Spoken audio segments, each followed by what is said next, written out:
RT coaching classes में आपका स्वागत है। आज हम कुछ महत्वपूर्ण रिएक्शंस करेंगे जो आपके बोर्ड एग्जाम के लिए मोस्ट टाइम पे होती है। पहली रिएक्शन है, आप साथ में नोट भी करते रहें। राइमर टिमन कार्बोक्सिलीकरण ठीक है। राइमर टिमन कार्बोक्सिलीकरण अभिक्रिया। इसमें क्या होता है कि एक फिनोल होता है, इसमें फिनोल की रिएक्शन, क्योंकि राइमर टिमर में आपको फिनोल ही लेना होता है, तो फिनोल की रिएक्शन कार्बन टेट्राक्लोराइड से KOH के साथ में करते हैं। तो आपका क्या बनता है, यहाँ से आपका इसको एज इट इज रहने देना है, चेंज नहीं करना है। यहाँ से आपका OH भी यानी कि फिनोली ग्रुप तो रहेगा ही सही। अब यहाँ पे चेंज कहाँ से होगा, तो यहाँ पे ये 4K के साथ में यहाँ से ये पूरा बाहर निकल जाएगा। ठीक है, जब ये बाहर निकलता तो यहाँ पे क्या बचता, तो CO और H। ठीक है, प्लस 4 KCl आपका बाहर निकल गया, क्योंकि यहाँ से कॉम्बिनेशन हुआ तो ये इसके साथ में बाहर पोटेशियम क्लोराइड। अब आपका यहाँ से बचा, यहाँ से जब 2 ऑक्सीजन, ये कार्बन और 2 ऑक्सीजन और एक हाइड्रोजन यहाँ से निकल गया, तो यहाँ पे 2 बचे। तो अब यहाँ पे हाइड्रोजन पे कितने बचे, तो यहाँ से आपका आएगा 2H2O। ठीक है, यहाँ पे आपके 4 हाइड्रोजन है, तो 4 हाइड्रोजन और ऑक्सीजन कितने बचे आपके पास, क्योंकि 2 यहाँ चले गए, 2 बचे, तो 2 यहाँ पे लग गए, तो 2H2O। क्लियर है। अब आपका बना क्या, तो ये वाली पोजीशन होती है ऑर्थो, मेटा और पेरा। तो ऑर्थो पोजीशन पे आपका एसिड ग्रुप लगा है, तो ऑर्थो हम हिंदी में ही लिखेंगे, ऑर्थो हाइड्रोक्सी बेंजोइक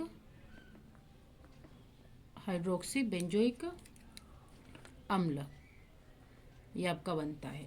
और इसे अगर डायरेक्ट भाषा में बोले तो क्या बोलेंगे, सैलिसिलिक अम्ल। क्या बनेगा, सैलिसिलिक अम्ल बनेगा। तो ये इस टाइप से ये राइमर टिमर अभिक्रिया है। इसी को एक और सेकेंड टाइप से भी करते हैं, इसको वो भी आपको बता देती हूँ मैं। ये तो हमने देखा सैलिसिलिक अम्ल बनाने का। अब हम राइमर टिमर के लिए यहाँ पे कार्बन टेट्राक्लोराइड की जगह हम यूज़ करेंगे क्लोरोफॉर्म को। तो इसको भी हम कर सकते हैं। यहाँ पे आप ये लिख लीजिएगा H+ और ये यहाँ से, क्योंकि इसका प्रोटोनीकरण होता है तो यहाँ से जलपटन होने के बाद ये निकल जाता है। अब नेक्स्ट की बात करते हैं, तो ये भी आपके फिनोल के साथ ही रिएक्शन होगी। फिनोल की रिएक्शन होती है आपकी क्लोरोफॉर्म के साथ में, और किसके साथ में, जली NaOH। ठीक है, जली NaOH के साथ में। तो आपका क्या बनता है, यहाँ से एक इंटरमीडिएट बनेगा, उसका डायरेक्ट हम निकाल लेंगे। यहाँ पे मैंने आपको डायरेक्टली बता दिया ना इस वाली प्रोसेस में। अब यहाँ पे हम दोनों को अलग अलग स्टेप से देखेंगे। तो यहाँ से O नेगेटिव, सोडियम प्लस होगा, यहाँ से आपका COO बनेगा। ठीक है, इससे CHO, क्योंकि यहाँ से एक ही ना, तो आप इसको ऐसे लिख सकते हैं CHO, और यहाँ से H+ और H2, जब इसका जल घुटन होगा तो यहाँ से आपका पूरा का पूरा कॉम्बिनेशन बन के क्या हो जाएगा, क्योंकि हमने NaOH लिया है ना, जल यहाँ पे KOH था, अब यहाँ पे NaOH लिया है, तो यहाँ पे आपका OH और यहाँ से होगा CHO। ये आपका बन गया सैलिसल्डिहाइड। क्या बना, सैलिसल्डिहाइड। क्योंकि बच्चे कभी कभी कन्फ्यूज़ होते हैं कि इसको करना है कि इसको करना है, तो इसमें यहाँ तो रहता है कि जो फिनोल होता है वो क्लोरोफॉर्म से जली NaOH के साथ में रिएक्शन करने पर पहले एक इंटरमीडिएट देता है, उसका जल घुटन करने पर डायरेक्टली सैलिसल्डिहाइड देता है। तो अगर इसकी लैंग्वेज लिखना है तो लिख सकते हैं कि क्षार की उपस्थिति में फिनोल, क्या लिखेंगे कि क्षार की उपस्थिति में फिनोल की क्रिया, लिख देती हूँ है ना, ताकि याद रहेगा आपका। क्षार की उपस्थिति में, क्षार की उपस्थिति में फिनोल की क्रिया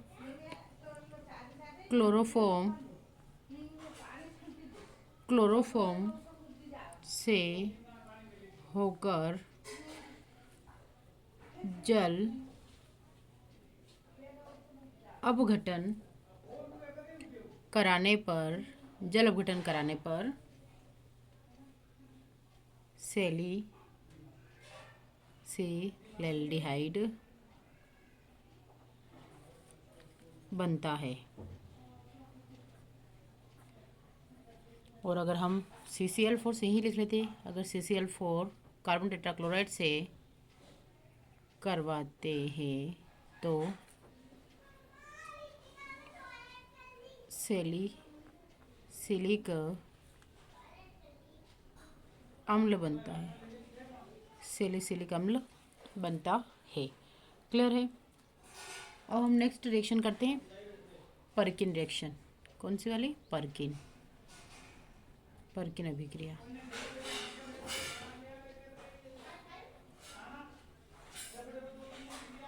अगर हम पर्किन अभिक्रिया की बात करते हैं तो बेंजल्डिहाइड की बात, बेंजल्डिहाइड जो रिएक्शन, बेंजल्डिहाइड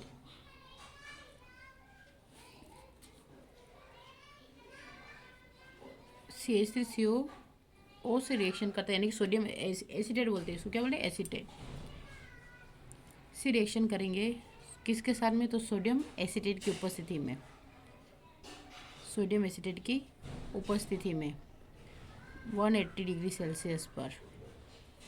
तो यहाँ से ये वाला कंपाउंड निकल जाएगा, तो CH3COH।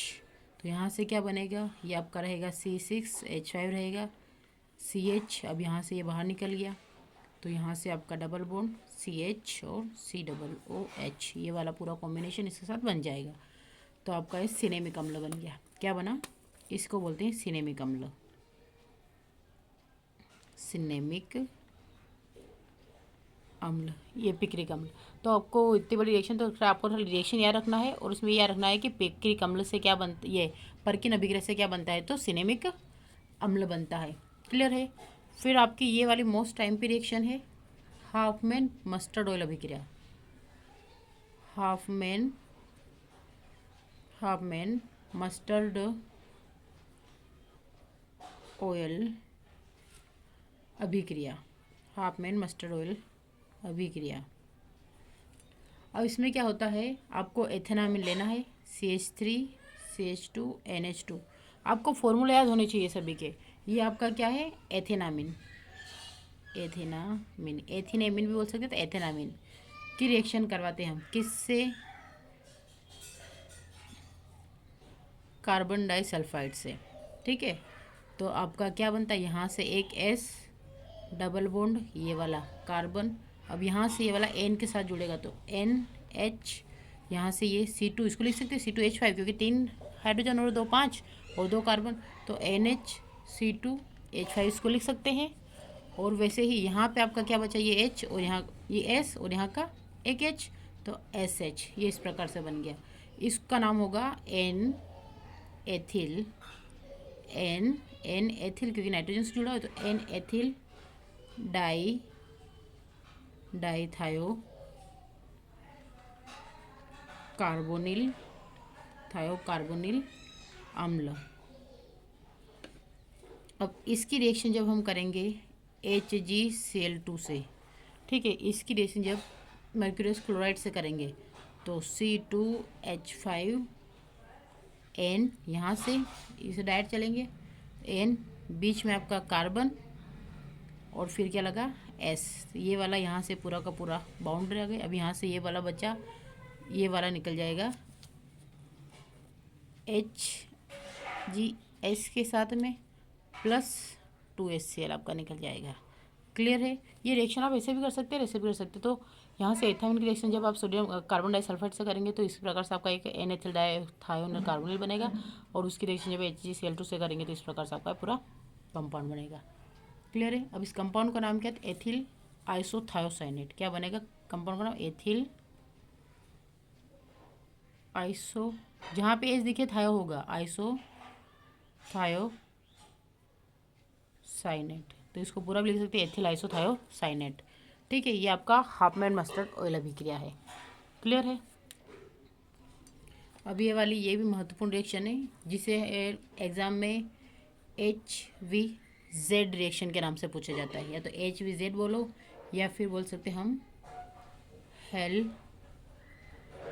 वोल्हार्ड जेलेंस्की अभिक्रिया, जेलेंस्की अभिक्रिया। ठीक है, इसमें क्या होता है, यहाँ से आप कोई भी अल्फा हाइड्रोजन वाला ग्रुप ले लेंगे, एसिडिक ग्रुप ले लेंगे, तो यहाँ से जब इसकी रिएक्शन करवाएंगे क्लोरीन के साथ में, और कैसे, लाल फास्फोरस लेंगे, रेड फास्फोरस, तो लाल फास्फोरस के साथ में इसकी रिएक्शन करवाते हैं। तो यहाँ से आपका ये वाला इसके साथ जुड़ के और एक HCl को बाहर निकले, तो यहाँ वाला जब इसके साथ होगा तो RCHCl COOH प्लस यहाँ का एक Cl और एक H, तो HCl बाहर निकल जाएगा। तो इस प्रकार से ये आपका प्रोडक्ट बनेगा। इसको अगर हम एसिटिक एसिड का एग्जांपल लेके देखें, CH3COOH, ये एसिटिक एसिड का फॉर्मूला है। इसकी रिएक्शन जब क्लोरीन से, वही लाल फास्फोरस लिख सकते हैं, इसके साथ करेंगे तो आपका CH2, क्योंकि यहाँ से हाइड्रोजन निकल गया तो CH2 COOH प्लस HCl हो जाएगा। तो अब आपका ये क्या था, एसिटिक अम्ल था, और बना क्या,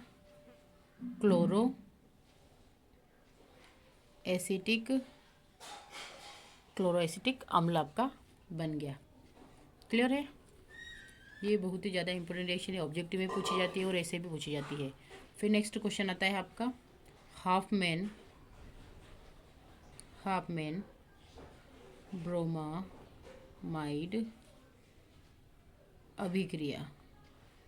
लैंग्वेज आपसे कम ही पूछी जाएगी, बाकी आपसे क्या पूछा जाएगा, लैंग्वेज नहीं पूछी जाती ज़्यादा, आपसे खाली रिएक्शन ही पूछी जाती है। ठीक है, अब हाफमैन ब्रोमाइड अभिक्रिया, तो इसमें आपको एमाइड ग्रुप लेना है।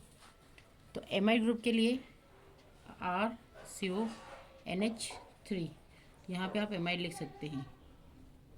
एमाइड की रिएक्शन आपको Br2 प्लस 4KOH से करवाते हैं, पोटेशियम हाइड्रोक्साइड से करवाते हैं, तो आपका प्राथमिक एमीन बनता है। प्राथमिक एमीन यानी कि RNH2, इसको क्या बोलते हैं, प्राथमिक एमीन बोलते हैं। अब यहाँ से आपका Br2, तो Br के साथ में यहाँ से 2 के चले जाएंगे, तो क्या बनेगा 2KBr प्लस, अब यहाँ पे आपके वाटर है, उससे पहले 2 पोटेशियम बचे तो K2, और यहाँ पे ऑक्सीजन कितने बचे, 4, और ये, तो यहाँ से अगर हम ऑक्सीजन की गिनती करते तो यहाँ से आपका 1 ऑक्सीजन और 4, तो 5 ऑक्सीजन बचे, तो यहाँ से हम क्या ले लेंगे, CO3, एक कार्बन के साथ में 3 ऑक्सीजन, तो पोटेशियम कार्बोनेट बना, प्लस यहाँ पे हाइड्रोजन कितने बचे, अब यहाँ से ये हो गया, तो अब आपके पास हाइड्रोजन कितने बच रहे हैं, 2 यहाँ पे आ गए हैं, अब आपके पास यहाँ से H2O। क्लियर है? तो इस प्रकार से आपका एक पूरा क्रम बन गया है। क्लियर है? यहाँ पे सॉरी ये 2 था, है ना, मैंने 3 कर दिया। ठीक है, एमाइड, तो ये आपका बन गया। इसको एक और एग्जांपल के द्वारा R की जगह हम अगर R की जगह C6H5 लेके देखते हैं, तो C6H5 CONH2 plus Br2 plus 4KOH same ही रहेगा, बाकी कोई चेंज नहीं करना है। तो C6H5NH2, जिसे हम नॉर्मल भाषा में एनिलीन भी बोलते हैं, क्या बोलते हैं, aniline, plus 2KBr plus K2CO3 plus 2H2O, ये आपका हाफमैन ब्रोमाइड अभिक्रिया। नेक्स्ट रिएक्शन है इटार्ड अभिक्रिया। इटार्ड अभिक्रिया, अब इटार्ड अभिक्रिया क्या होती है, तो टोलुइन की रिएक्शन होती है। इसमें क्या होता है, ये भी बार बार पूछी जाती है आपकी। तो इटार्ड अभिक्रिया, इसमें क्रोमिल क्लोराइड के बारे में ज़्यादा पूछा जाता है। क्रोमिल क्लोराइड का फॉर्मूला होता है CrO2Cl2, ये क्रोमिल क्लोराइड होता है। बार बार पूछा था कि क्रोमिल क्लोराइड का फॉर्मूला क्या होता है, या क्रोमिल क्लोराइड किससे रिएक्शन करता है, कौन सी रिएक्शन देता है, इटार्ड अभिक्रिया। तो 2CrO2Cl2 की रिएक्शन करवाएंगे कार्बन टेट्राक्लोराइड के साथ में, तो आपका एक इंटरमीडिएट बनेगा। अब इंटरमीडिएट में ये वाला ऐसा कैसा ग्रुप चिपक जाएगा यहाँ पे, तो आपका ये वाला CH, यहाँ 2 बाहर निकल गए, तो यहाँ से आपका OCrOHCl2 और OArCrCl2। ठीक है, OCrOHCl2 और OROHCl2। क्लियर है? ये आपका इंटरमीडिएट। इसका जब जल अपघटन करेंगे, तो यहाँ से जल अपघटन करने पर आपका क्या बनेगा प्रोडक्ट, ये आपका जर्बोटन करा, तो यहाँ से आपका बेंजल्डिहाइड बन गया। क्लियर है। तो टोलुइन की रिएक्शन किसकी, टोलुइन की रिएक्शन क्रोमिल क्लोराइड से करने पर आपका बेंजल्डिहाइड बनता है। ये आपकी इटाडा भी क्रिया है। क्लियर है। तो आज के लेक्चर में हम इतना ही करेंगे, मिलते हैं नेक्स्ट लेक्चर में। तब तक आप इन रिएक्शन को बार बार लिखिए, रिवाइज करें, ताकि आपके माइंड में सेट हो जाए। Thank you for watching.